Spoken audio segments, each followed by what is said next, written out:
जैसे आपको मालूम था कि मेरी कल बर्थडे थी और वो बर्थडे मैं अपने बिल्लू के साथ सेलिब्रेट करूँगा, तो बिल्लू से ही कटवाते हैं केक फिर। जी बोले जी केक देखी जाएगी।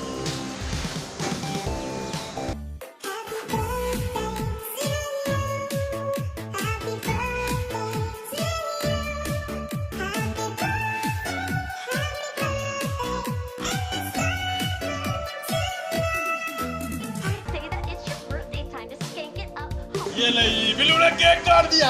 Happy birthday.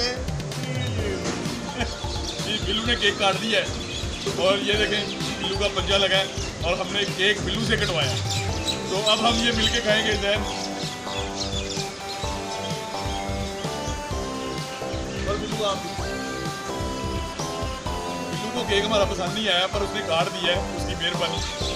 तो ये जो बाकी केक है ये हम अंदर दफ्तर में बैठ के खाएंगे। तो आप हमें इजाज़त दीजिए। अल्लाह हाफिज़।